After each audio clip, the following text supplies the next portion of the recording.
porcelain or ceramic tile installation. In this case, I have this nice wood-looking planks that I'm going to install.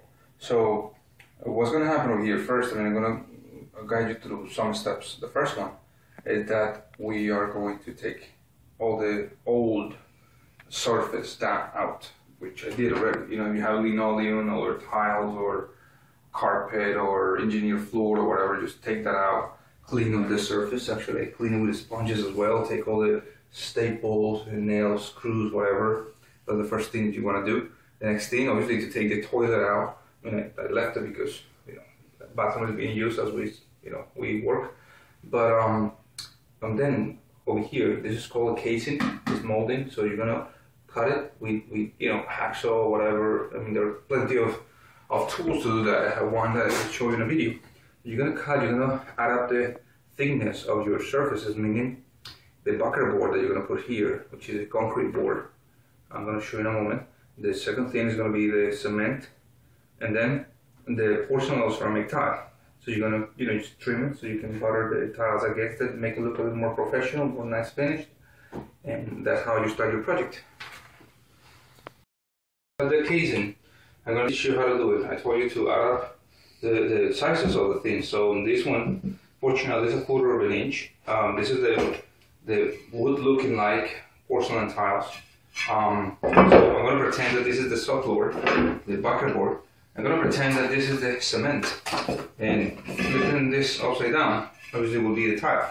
So I have the thickness that I'm looking for. Therefore, I can cut it, right? So with this oscillating saw, you can use a jam saw or whatever, I mean, call it so many ways. This oscillating saw, really durable, and I use it for many things. So we're gonna, I'm gonna cut over here, but I'm gonna like tilt it. We're just gonna slide this thing through it, okay?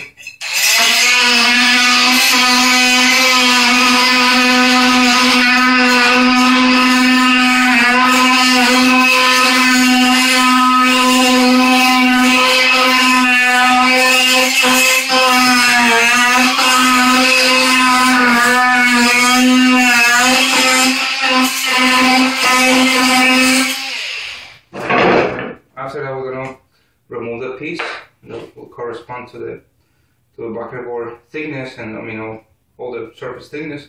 And that's how you do it through the bathroom, okay?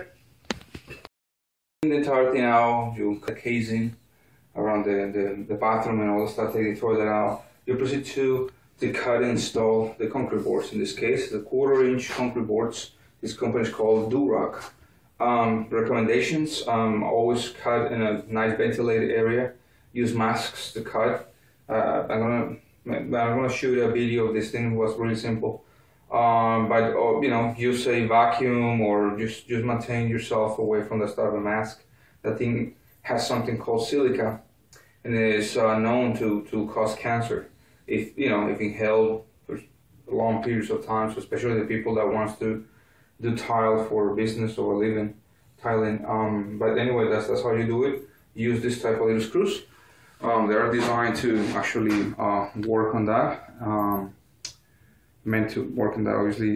Use always waterproof exterior screws if you don't have this type of screws. But they will prevail for a long time.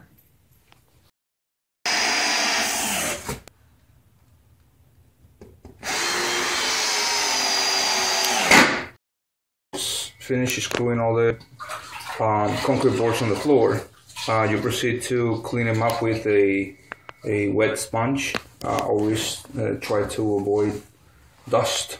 Overall in construction, the less dust the better for you, for the project, especially if you're working in your house. But once you finish putting all the stuff, you proceed to install all the fiberglass mesh.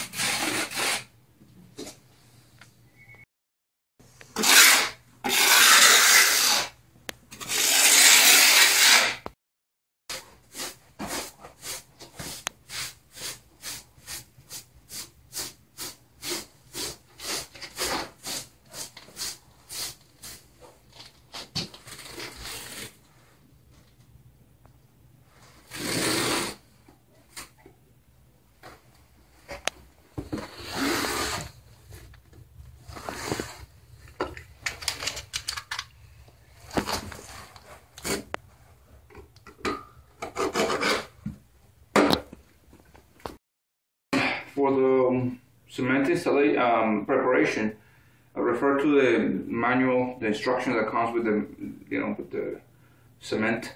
Normally I use polymer enhanced thin set cement for this type of work. It is a little better than normal cement. And lay it down. I mean, you can mix it up with a machine or whatever, let it rest. Again, follow instructions. And now that we have the pieces pre-cut, we proceed to install it. I use a 3/8 by 1/4 of an inch trowel to put the cement. That allows you to play a little bit with the material. So, just carefully start installing them and follow the pattern, okay? Really tight spot. The way I normally do this thing, sometimes we cut and we kind of superpose all the tiles dry without cement, but these tiles are really small, so it will take many of them. So what I did is that I started over there. We have the tub as a way of walking through it. So we're gonna start that way. We started that way. We're gonna come this way through the area where the toilet is. We're gonna come back around and just get out of the bathroom that way. So it will give us a way out. In other words, we finish installing the porcelain tiles. Now we have to wait. I recommend you to wait about from 10 to 12 hours to walk on top of the surface, and about 24 hours to install the heavy fixtures, like the toilet cabinets in the case that you want to put cabinets or elements. After this, we need to apply the grout, the joint grout, and that will take place again in about 14-15 hours. We want to let it settle for a good while. Protect the entrance. Just put something for the kid or somebody else not to step on it, and that's how we'll continue. The last part of the project is pretty much finished with the grout, or the grouting of the tiles. In this case, we checked already all the little excess of cement that comes sometimes between the tiles when you're installing them. Try to remove them when they're wet. That's the best thing, but you always come back and just recheck. Now, the last thing, again, is the grout. This is a sanded grout. It has a nice grainy finish. It's designed for gaps that are about 1/8 of an inch and bigger. But instead of water, we're going to use this acrylic booster. This is to prevent the creation of mold and other things that normally happen in bathrooms.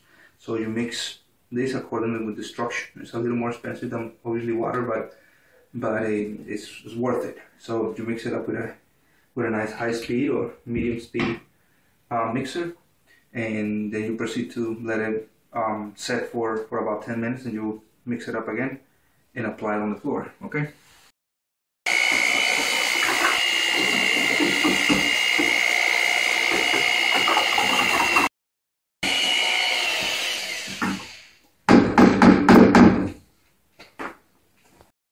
Okay, once you finish mixing the grout with the new acrylic material, you proceed to have the installation on the tiles.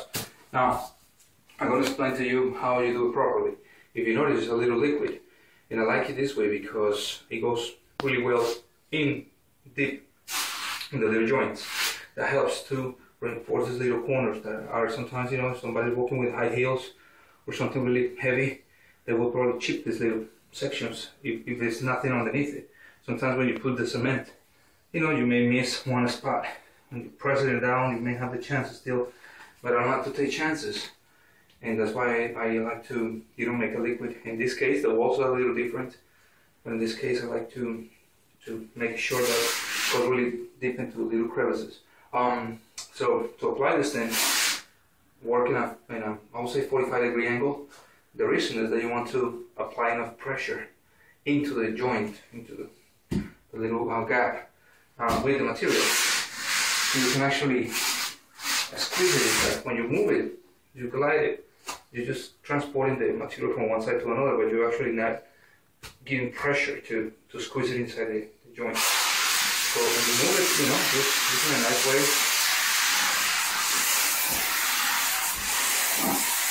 that you can actually advance, especially if you have bigger rooms. You just want to make sure that you remove as much material as possible from the surface, and you move on. Okay.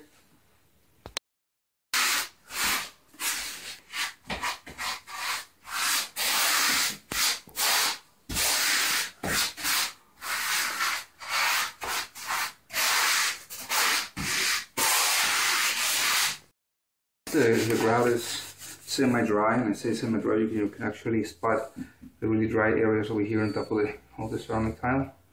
You proceed to wipe or to clean it out, removing the excess by actually rotating, or cleaning in a nice oscillating or rotating way. This way you can actually buff the surface and cover any little air pockets that sometimes get collected in between. So when you just move it, they appear. And I learned by experience that if you rotate the sponge when you're cleaning with some warm water, you can actually make those little bubbles get filled with the material, and that's it. The grout is getting dry. You can tell that it's almost dry. It was dry over here. You start by removing it with a sponge, some warm water, in a nice if you have warm water, in a nice circular way. What I'm doing right now is actually buffing the grout, and by doing this, I will be able to take care of the little air pockets that sometimes get collected in between the joints, and they result in little kind of bursting bubbles that don't have no grout in it. So by doing that, you can actually cover all the surface. Once you remove the excess, then you come back and clean it back again with some more clean water, and that's pretty much it. Just like this, look. That's it. And that's it.